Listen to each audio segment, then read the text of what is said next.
At para sa mga tao na hinayaan sa kanilang entablado tumayo ang isang bastos at walang respeto, tama lang na hindi ka naging presidente ng Pilipinas. Galit na galit kayo. Hindi ko kinaya nitong si Benny Abante, yung mga tirada nitong si Vice President Sara Duterte. Kaya nang hingi na ho siya ng tulong sa kanyang anak na babae. At dito rin ho sa video na to, meron na naman hong tirada itong si Joel Chua. Kaysa magkita na lang daw sila ni Vice President Sara Duterte dyan sa impeachment trial. Huwag kang pakakasigurado, Joel Chua. Balita ko, kulelat ka daw sa mga survey dyan sa lungsod ng Maynila. Ha? Mas gusto daw ho nila yaang si Apple Nieto. At dito rin ho sa video na to, naku, meron ho tayong medyo nakakalungkot na balita. Meron hong isiniwalat itong si Vice President Sara Duterte na kung saan siya na daw ho ang isusunod dyan sa ICC. Talagang itong mga kalaban ho nitong si dating Pangulong Rodrigo Duterte at nitong si VP Sara, mga walang yaho sila. No, kaya ho nilang ipagkaluno ang kanilang mga kababayan para lamang mabura yung mga kalaban nila sa politika. Talaga namang napakawalang hiya. Pero bago yan, isa like at isang subscribe. Masaya na ho tayo dyan sa mga gusto sumali sa ating community. Yung join button, nandyan lang ho sa baba. Bago natin panoorin yung mga tirada nitong si Benny Abante, pasadahan ho muna natin itong anak niya na kung saan binanatan ho itong si Vice President Sara Duterte. Ito ay dito sa video na to, hanggat maaari ho kasi ayaw ho natin idamay ang pananampalataya nitong nitong si Benny Abante, no? Kagaya ng kay Pastor Kibuloy, pagdating sa usaping pananampalataya, hindi ho natin talaga sinasama dito sa PH Update. Pero dito sa video na to, makikita nyo ho mga kababayan ang kaibahan ng isang pastor, Apollo si Kibuloy, dito kay Benny Abante. Dito ho mga kababayan, makikita nyo. Ito, umpisa natin ang ating talakayan dito kay Vice President Sara Duterte, ang kanyang pagbubulgar na kung saan siya na daw ho ang posibleng kusunod dyan sa pagdukot kay Tatay Digong at pagpapadala sa ICC. Panoorin ho natin ito mga kababayan. PNP officials. Yes, sir. Oo. Naa ko sa listahan. Daghan kaayo mi nga naa sa listahan sa ICC. Nahibaw ko ana kay pag-abot na ko dito natingala ko nga nung sa sugod pwede pa ko mobisita kada adlaw. Giundang nila pagkahuman ilahan ang gina-record ang mga ginaistoryahan namo ni Pangulong Duterte. So nasabtan ako nga nagapaminaw sila sa amo ang ginaistoryahan kay ang ilahang huna-huna ang amo ang ginaistoryahan kung unsa ang kaso o unsa ginabuhat sa kaso na ginabuhat nato sa kaso dinhi sa Pilipinas o mga strategy sa kaso. Dili lang ako, layo pa ang pangalan dito. Ang nauna nga mga pangalan dito mao kay Senator Bato de la Rosa, kay katong dating Chief Albayalde, katong dating Police General si Danao. Balitaan natin yan si former PNP Chief Oscar Albayalde, tumatakbo ng mayor dyan sa Angeles, Pampanga, ha? Kung sino man hong makalaban itong si Oscar Albayalde, ito lang hong masasabi natin dito. Yang mama na yan may prinsipyo at paninindigan. Kung papipiliin ho kayo kung sino man ang makalaban itong si Oscar Albayalde, piliin nyo ho yang si Oscar Albayalde. Yaan ho kasi talagang nung naglingkod ho siya bilang PNP chief, talagang nakita natin kahit papaano, talagang umayos ho ang PNP. At kahit ngayon makikita ho natin yung kaibahan dun sa naging serbisyo nitong si Albayalde bilang chief PNP. Kung ikukumpara natin dito kay Romel Marbil. Tsaka ho yan, talagang Duterte supporter yang si Oscar Albayalde. So mga mga Pampanga, mga taga Angeles, suportahan nyo Oscar Albayalde. O Police General si Karaman. Napo dito ang pangalan ni Bongbong. Mauna usas ila bago ako. Thank you, Madam President. Ayun o mga kababayan, yun ang pinaka-latest na update dito kay Vice President Sara Duterte. At ngayon naman pasadahan natin na mabilisan itong post nitong si Ma'am Kifi Chu. Itong si Ma'am Kifi. Ano kasi ito matagal na hong nagkakaroon ng ano dito yung sagutan sa social media kasi yung mga DDS, dapat iboto itong si Senator Amy Marcos. Again yung mga kasama ho natin na talagang todo ang pagsuporta dito kay Senator Amy Marcos, yung talagang kinakampanya ho siya, ini-encourage ang mga manonood na iboto siya, wala naman ho tayong problema dyan. Talagang 110% ho natin sinusuportahan niya ang mga kasama natin na yan sa hanay na mga taga-suporta nitong si dating Pangulong Rodrigo Duterte. Respeto ho yan. Respeto ho. Kilala nyo naman ho kung sino mga yan. Hindi ho natin yan babanatan dahil yung pinanggagalingan naman ho nila, tama naman. Kaso meron ho talaga tayong iba't ibang pananaw dito sa issue pagdating dito kay Senator Amy Marcos. Yun lang hong atin doon. Pero walang problema yan. Dalawa lang naman yan Ang lagi natin sinasabi dito, prioridad itong 10, bahala na kayo dun sa dalawa. Pero kung umabot pa tayo dito sa puntong magpaparinigan tayo ng mga kilala naman taga-suporta nitong si dating Pangulong Rodrigo Duterte, parang ano na ho yan, hindi na ho siguro. Ito mga kababayan, itong post na kung saan talagang nagdudulot ho kasi ng friction sa pagitan ng mga talagang taga-suporta ni Tatay Digong at yung mga nangangampanya na dito kay Sen Amy, na kaalyado ni dating Pangulong Rodrigo Duterte, 110% rin respeto ho natin. Yung desisyon ng mga political vlogger na sumusuporta dito kay Senator Amy Marcos. Naiintindihan ho natin sila sa ginagawa ho nilang pagsuporta. Yung wisdom ni VP Sara ay sinusundan ho nila. Tayo rin naman sinusundan natin yung wisdom nitong si Vice President Sara Duterte. Pero yung atin ho kasi dito, wag na ho natin pagtalon-talunan yung si Amy Marcos kung sino man yung pang-12 pang-11 at pang-12.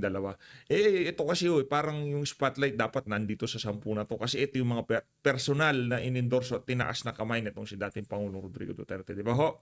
Ito ang post ito ang post. Yung mga DDS na, sige konti pa Amy, gawin mo to, gawin mo yan. Boto ko namin. Pero yung mga PDP nyo, yari ho tayo dyan. Partido yan ni dating Pangulong Rodrigo Duterte. Pero yang mga PDP nyo na pwedeng mag-hearing, nasaan? Nasaan sila? O, nasaan daw kayo yung mga taga-PDP na pwede naman mag-hearing, hindi nag-hearing? O, yung iba pa, umiyak lang, bilib na bilib kayo. Naku, yariho tayo dyan. Ito, tayo yung magkakasama dito sa laban na to. Ika nga, no? Kahit hindi natin ang tawag dito, sinusuportahan ang kandidatura nitong si Senator Amy. Pero hindi naman ho natin pinipigilan yung mga kasama natin dito dahil inendorso yan ni VP Sara. Pero ang atin ho dito, yung mga ganitong klaseng post, dapat sana isarililinan na lang natin. Garabyado na nga ho tayo, dihado na ho tayo sa kampanyahan. Si dating Pangulong Rodrigo Duterte, ang ating leader, ang tinitignan nating pinuno, nakakulong dun sa dahig. Habang yung mga kalaban natin, walang humpay ang kanilang pangangampanya. Talagang malaki ang kampanyahan, maraming pondo, maraming mekanismo, maraming makinarya, di ba? Habang tayo ho, ganito ang nangyayari sa ating hanay. Kung sino man na nag-post yan, di ho natin binibira yan o sa kung ano pa man. Ito, kumbaga para sa mga susunod na panahon, maiwasan na ho natin yung pagtatalo-talo. At alam ko yun naman na nag-post dito, talagang taga-suporta yan ni Tatay Digong. Hindi question yan na hindi ba, sinusumusuporta ba yan kay dating Pangulong Rodrigo Duterte. Ano lang ho talaga siya, kumbaga, kinakampanya niya lang ho itong si Senator Amy Marcos. Pero sana, wag naman ho sanang agawin yung spotlight dito sa mga kandidato nitong si dating Pangulong Rodrigo Duterte para papanalunin lamang yung isang kandidato na talagang gusto nilang manalo. Tayo ho dito, numbers game nga yung impeachment na yan. Bumanat na nga yan si Joel Chua, di ba? Makita tayo sa impeachment. Kahit anong husay pa ng mga argumento dyan, kung manalo tong 10 na to, tapos na laban. Ito ang sagot nitong si Ma'am Kifi. Respectfully lang, Daryl. It is not what she can or she cannot do. I think we've already established na magaling siya. Totoo naman. Noong nag-hearing dyan sa Senado, kudos, pinapalakpakan natin yan si Senator Amy Marcos. Ha? Walang ano ho doon, walang question doon na nakulangan tayo, nagintuhan tayo. Yung tipong mga bagay na yon, hayaan na ho natin yon, nakulangan tayo, nasobrahan tayo. Wala naman din naman magagawa yan eh. Kumbaga, ika nga ni Tatay Digong, water under the bridge. 'Di ba? Nasa dahig na si Tatay Digong. Kumbaga, doon pinapakita lang, pinapaintindi sa ating mga kababayan na talagang merong nangyaring pang-aabuso sa ginawang pagdukot dito kay Tatay Digong. 'Di ba? Pero yung hearing na yon ika nga mapapauwi si dating Pangulong Rodrigo Duterte. Malabo. Mas malakas ang tsansa na mapauwi si Tatay Digong kung manalo itong 10 kandidato na to. It's what she willing or not willing to say. Ayun. It is what she is willing to give up for the Philippines. Masyado na trauma ang Pilipinas. Kahit pag galingan niya, she has to do more than other regular politician. Ito because their family took so much from us. Fair or not fair, sa kanya, it doesn't matter. She has to do more to prove herself. Tama naman ho yung mga banat nitong si Ma'am Kipi Chu diyan sa post na yan. Nitong si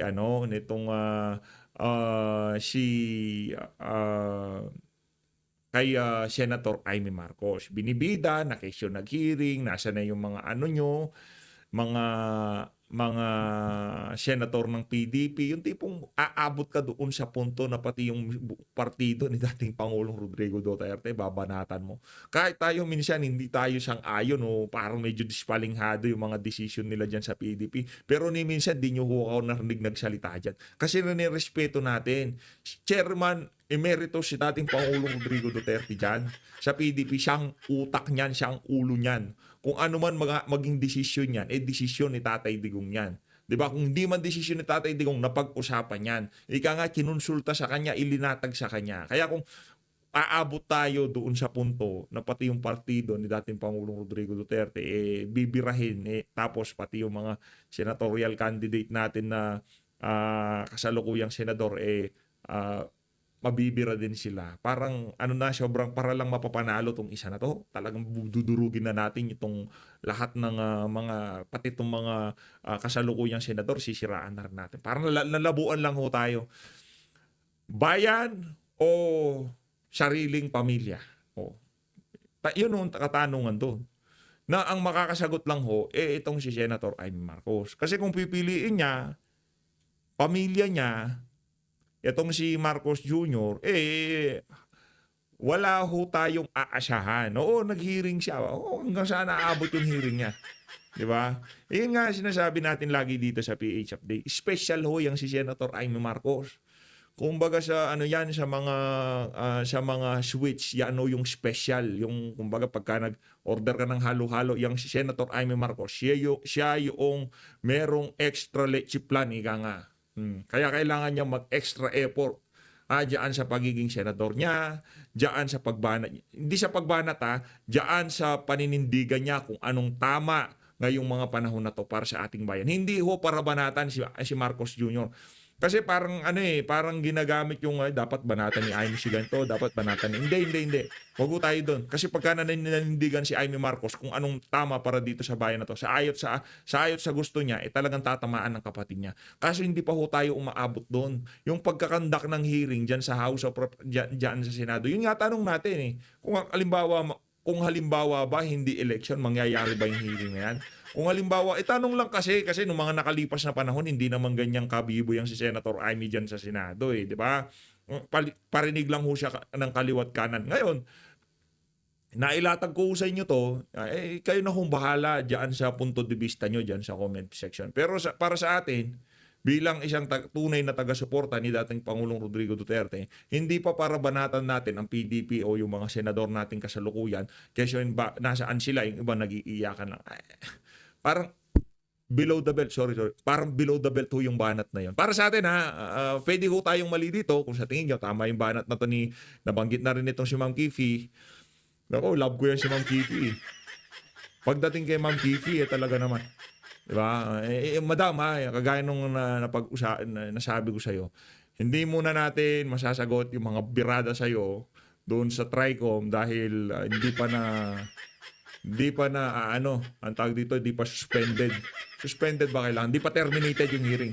Pag terminated na hearing, babalikan natin lahat yan. Ha? Yung mga birada sa'yo. Pinangako ko kayong magkipicho yun eh. Hindi na tayo makatira, baka kasi patawag dito. Pag terminated na yung hearing dyan sa TRICOM, doon bibira tayo. Pero mga kababayan, rekta ho tayo dito sa anak nitong si Benny Abante. Yun lang naman ho ang mga punto de vista ko na tayo dito sa hanay ng mga taga-suporta ni dating Pangulong Rodrigo Duterte. Huwag ho natin pag-away-awayin. Huwag ho natin pag-away-awayin.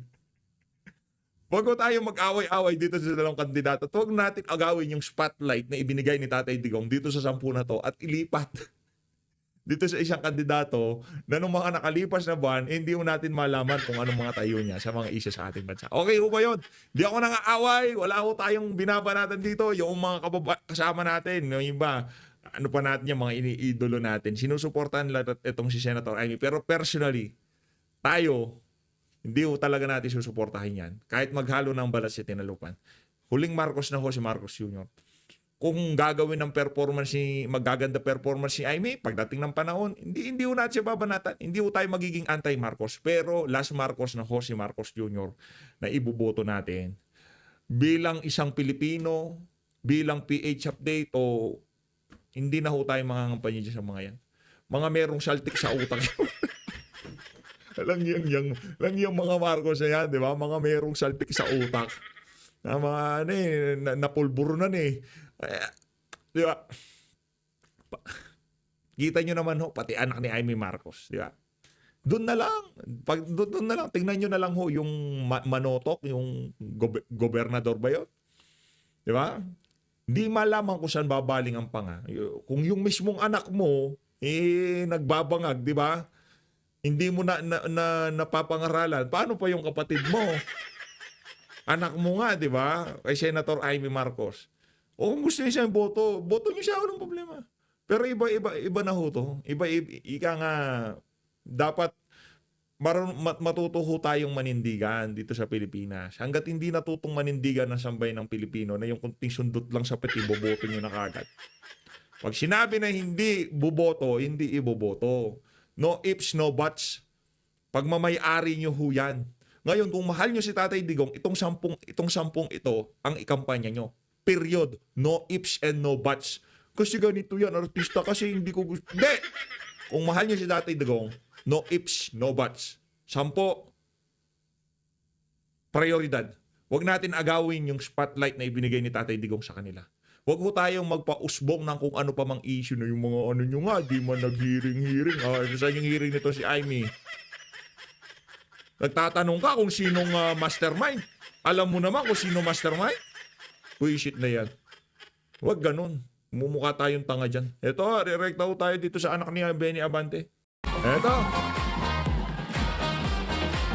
Bayan ng Santa Ana! Abante na tayo!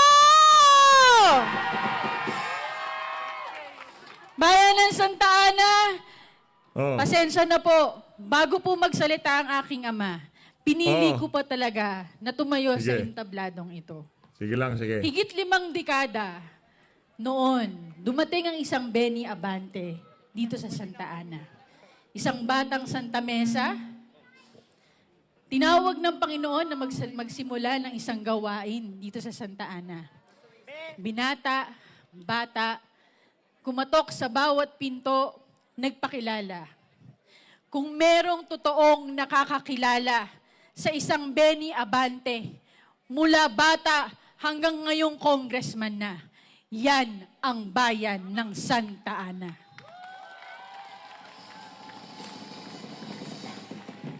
Walang tinago si Benny Abante sa inyong lahat. Nagpakilala kami ng tapat, nagpakilala kami ng totoo. Nakilala niyo ang buong pamilya namin, pati ang gawain ng simbahan dito sa atin sa Santa Ana. Tumulong, naglingkod. At dito din nagsimula ang buhay niya sa serbisyo publiko. Wow. Ginawa niyong konsihal noong 1992. Habang patuloy pa rin nagpapastor dyan sa Santa Ana. Nagkaroon ng mga medical missions, nagkaroon ng mga feeding programs, pagtuturo sa mga bata, at minsan sa buhay ng isang batang Benny Abante, naging tambay ng Plaza Hugo, nakikipaglaro sa mga kapwa niyang kabataan ng basketball. Hanggang dumating ang punto, kayo rin ang gumawa sa kanya bilang congressman ng ika-6 na distrito ng Maynila noong 2004. Sa lahat ng laban ni Benny Abante, manalo man o matalo, laging landslide si Benny Abante dito sa bayan ng Santa Ana. Dati ho yun, madam, na kung siguro dati landslide siya dyan, ibang usapan na ho ngayon. Nakita ho ng madlang Pilipino kung gaano katinding magkups yaang ama mong si Benny Abante. Sa katawan mong yan, parang alam ko na saan napupunta yung hindi ka ba kasama sa mga tauhan ng ama mo dyan sa House of Representatives? Parang, tignan nyo naman ho yan mga kababayan. Di ba? Ibang klase itong si ate. Oo. Tuloy. Dahil kayo ang totoong nakakilala kung Oo. sino talaga ang isang Benny Abante. Benny Abante na personal na tao, Benny Abante na isang pastor, at Benny Abante bilang lingkod bayan. Dito din sa bayan ng Santa Ana, nagsimula ng isang pamilya si Benny Abante. Nakilala niyo po kaming tatlong magkakapatid. Si Princess, si Rich, at si Fog. Dating nakatira kami dito sa La Torre, lumipat dyan sa Rebellin. Nakita niyo po kami sa mga batang maliliit, hanggang nagdalaga, hanggang nagbinata na si Fog. Nagkaroon na rin po kami ng mga pamilya. May 2 anak ako. Isang anak si Rich sa Amerika. At si Fog naman, may 3 anak ngayon. Wala kaming persona na pang-politiko lamang. Alam nyo na kung sino si Benny Abante sa harap ng entablado, kung sino si Benny Abante sa pulpito sa simbahan, kung sino si Benny Abante. Si Benny Abante, isang beses ko palang napanood yung pulpito niya, yung pagsasalita niya sa pulpito sa simbahan. Kung ano yung angas niya at siga-sigaan niya dyan sa House of Representatives, ganun din ho siya magsalita sa pulpito niya dyan sa simbahan. Napakalayo ho kay Pastor Apollo Kibuloy sa totoo lang. Napakalayo ho. Hindi ho tayo ikakapanalig ni Pastor Kibuloy pagdating sa pananampalataya. Base lang ho ito dun sa ating nakita, the way na magsalita, the way na manermon sa mga kongregasyon niya. Iba ho si Pastor Kibuloy kung ikukumpara natin dito kay Benny Abante. Si Benny Abante parang naghihiring sila dyan sa House of Representatives pag nagsasalita ho siya sa pulpito. Doon, sa Kongreso, ay yan rin ang Benny Abanteng nakakaharap nyo ng personal. Wow. Kailangan ka na, madam, di ba? Si Benny Oo. Abante naglilingkod nang walang pinipiling panahon. Naging congressman, naging konsihal, nawala sa serbisyo. Pero patuloy na naglilingkod. Hindi nagtatago. Hindi lumilihis sa responsibilidad. At kahit nung panahon ng pandemya, nandito kasama nyo. Araw-araw nagbababa ng tulong sa bawat barangay. Hindi lang dito sa Santa Ana, kundi sa buong distrito. Noong 2019, binalik nyo si Benny Abante bilang ating representante sa Kongreso. Pinag-igihan, ginalingan. Hindi lang pagdating sa serbisyo. Serbisyo na hitik. Serbisyo na tuloy-tuloy. Tuloy-tuloy na programang pang-medikal.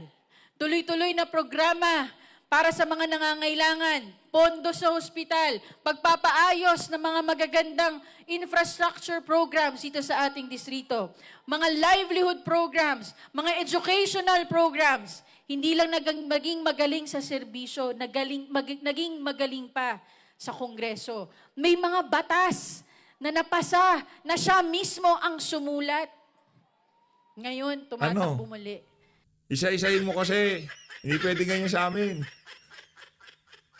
Kaso, Sa loob ng tatlong taong pagtatrabaho ng ama mo ngayon dyan sa House of Representatives, wala kaming nakitang ginawa niyang kapaki-pakinabang sa sambayan ng Pilipino o sa mga...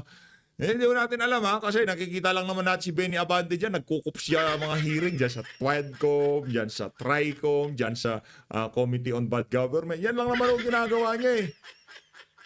Yung tipong itinutulak lang niya yung naratibo nitong si ng administrasyon ni Marcos Jr. Yun lang.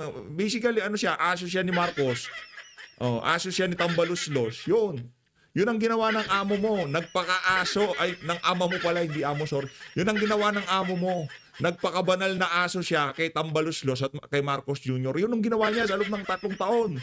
Yun ang nakita natin. Yung nagkaroon ng diskusyon sa plenaryo kaugnay sa mga batas na talagang magiging kapaki-pakinabang sa sambayan ng Pilipino. Nakipagbunuho ba siya dyan sa mga komite na kung saan ay nagsusulong para maipababa ang presyo ng kuryente sa ating bansa. Narinig nyo ba nagsalita doon si Benny Abante? Ang ginawa lang ni Benny Abante sa loob ng 3 taon, base sa ating obserbasyon, pwede tayong mali, pwede tayong tama. Ito lang ang aking mga nakita dito sa PH Update. Ang nagawa ni Benny Abante sa loob ng 3 taon dyan sa House of Representatives, nagpakabanal na aso kay Martin Romualdez at kay Tambaluslos. Ay kay Tambaluslos at dito kay Marcos Jr. Nagpakabanal na aso lang ho siya. Yun lang. Ngayon kung meron siya nagawa, siguro meron siyang nagawa pero mas na-amplify yung pagiging banal na aso niya dahil minamayat-maya niya kada merong malaki ang hearing, isa siya sa mga bibo, silang dalawa niya si Dan Fernandez. Tama, mali? Sa kanyang pangatlo at panghuling termino.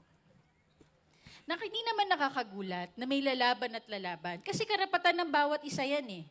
Karapatan dito sa ating demokrasya na tumakbo ka sa anumang halalan kung ikay naniniwala na kaya mong ipaglaban ang iyong dahilan sa pagtakbo sa halalan. Ang hindi dapat, yung tatakbo ka na wala kang masasabing nagawa pero maninira ka sa iba. Tinawag si Benny Abanteng matanda. Tinawag si Benny Abante na hindi na kayang maglakad ng mahaba. Kahit saang lugar nyo sa ating distrito, sabayan si Benny Abante, mas malakas pa yan kaysa sa konsihal na hindi nagpapakita sa konseho ng lungsod ng Maynila.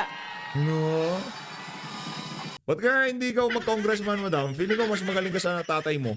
Mas magaling ka magpaka-aso. Hindi kaya ng paninira ng isang tao. Rumesbak pa. Nagtawag ng mga barkada.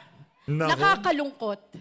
Dahil akala ko, natuldukan na natin ang hidwaan ng dating politika dito sa Santa Ana. Niyakap na natin ang isa't isa. Kinalimutan na mga hidwaan noon. Pero magbabalik ka para lang manira sa congressman ngayon pagkatapos ng termino mo.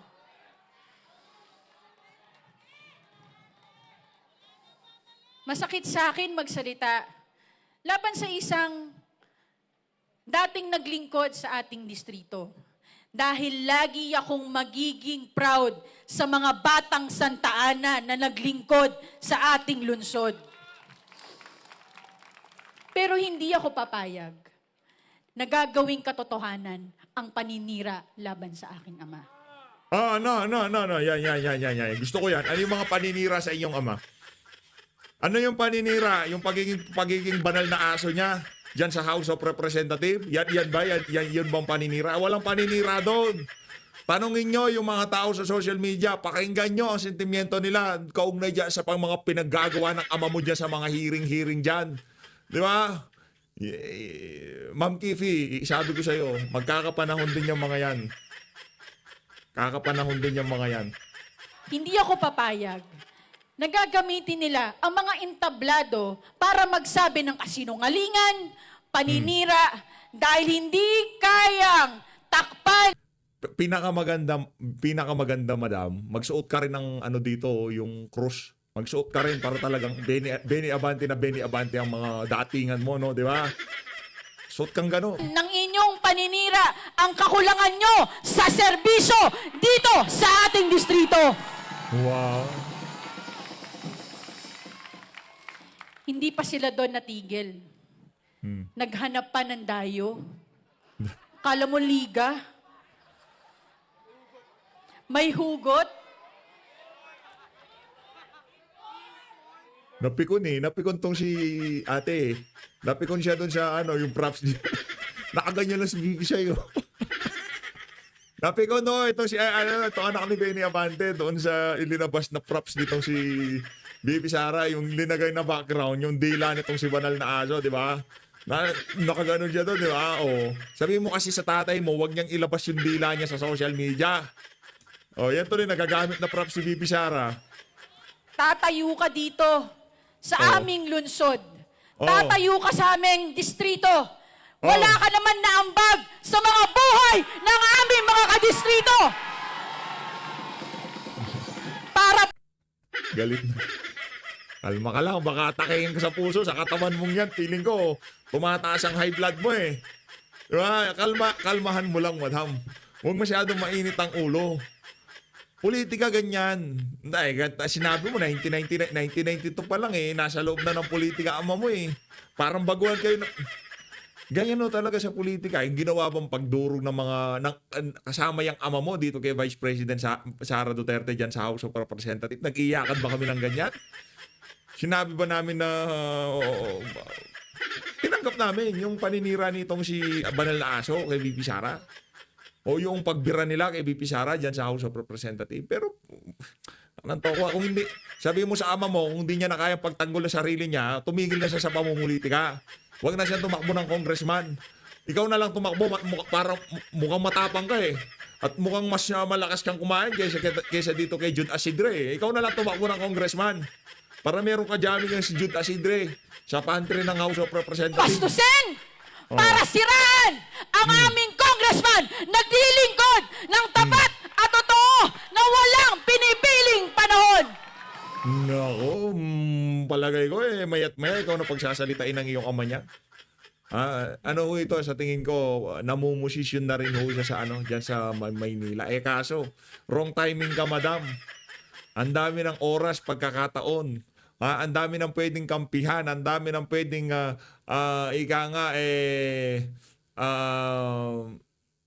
paniwalaan ng ama mo eh, umanib pa siya sa mga bangag.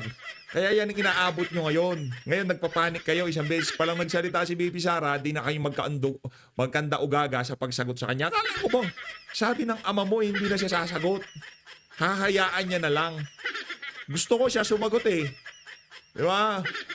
Tanggapin nyo ng katotohanan. Mananalo si Apple Nieto dyan sa ano, dyan sa Maynila, congressman, papalitan niya ang iyong ama. Period. Wala na. No ifs, no buts, mga Manileño. Kay Apple Nieto tayo. At para sa mga tao na hinayaan sa kanilang entablado tumayo ang isang bastos at walang respeto, tama lang na hindi ka naging presidente ng Pilipinas. Galit na galit kay Yorme. Galit na galit kay Yorme. Kalmahan mo lang. Baka matumba ka dyan sa stage na kinatatayuan mo na yan, di ba? Huwag kang masyadong mainit ang ulo. Baka tumaas ang high blood mo. Matumba ka na lang dyan. Huwag masyadong mainit ang ulo. Politika, madam. Politika. Yabang-yabang mo. Sabi mo, matagal na kayo sa politika. Eh, isang beses pa lang nagsalita si Bibi Sara. Linalaro niya lang kayo. Kulang na lang, umiyak.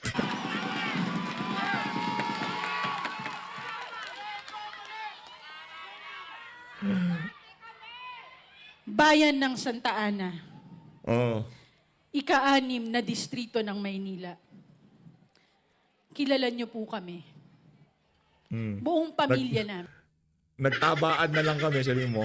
Nagkaroon na lang ng mga magagarbong kagamitan ng aking ama, mga luxury car, mga Rolex. Kilala niyo ho kami. From nakikipaglaro sa basketball court, pero ngayon meron ng Rolex, meron ng kung ano-anong mga mamahaling kagamitan. Di ba? Yaan ho sila.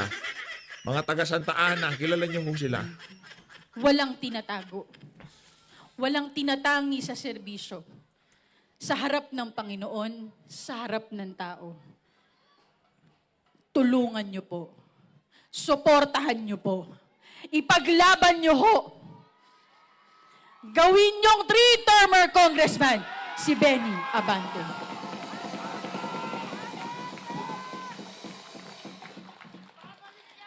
Isang tao ang yumurak sa pangalan ng aking ama. Sino? Marami kaming tatayo dito ngayon para iangat siya. Ako po si Attorney Princess Abante. 3-termer councilor ng ika-6 na... Anak ng towa, kaya pala tumaba ka. 3 term ka na palang naging konsehal. Pahinga ka na, madam. Ayun na nga, dito na unahan tatapusin ang ating reaction video. Mamaya ho, pasadaan natin yung pagsasalita nitong si Benny Abante. Pag-usapan din ho natin yon at update ho tayo sa mga nangyayari ngayon sa social media. Dami hong kaganapan ngayon, yung debate kagabi dyan sa News 5, di ba? Yung pagsasalita nitong si Senator Nikki Cositing, di ba? Yung mga modus ngayon dyan sa airport. Ingat ho kayo grabe yung pamumunit. Ginawa na lang libangan ng mga tauhan ng mga airlines yung pamumunit ng... Siguro pagka nakita-kita sa kapupunta, travel ka. Hindi pwede yan. Kami tatrabaho, distrito ng... Kami tatrabaho, ikaw tatravel, pupunitin ko yan. Walang aalis, sa Pilipinas ka lang. Ganun nung kakukup. Imbis na ayusin nyo ni Marcos Jr., nakakapanginig ng laman, ika nga. So, Lace, mag-ingat ho kayo lahat. Ay, teka lang. Wala po pala tayong PDP laban straight. Ito, pakinggan na ho natin to. Ay, hindi to yun.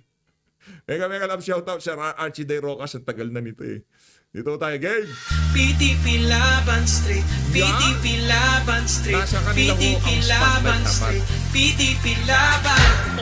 Tondo, Pato, Bongo, Hinlo, Mata, Matuleta, Lambino, Rodriguez, Salvador, Kibuloy sa Senado. Tondo, Pato, Bongo, Hinlo, Mata, Matuleta, Lambino, Rodriguez, Salvador, Kibuloy sa Senado. Duterte Straight, PDP Laban Street, PDP Laban Street, PDP Laban Street, PDP Laban, PDP Laban Street, PDP Laban Street, PDP Laban Street, PDP Laban.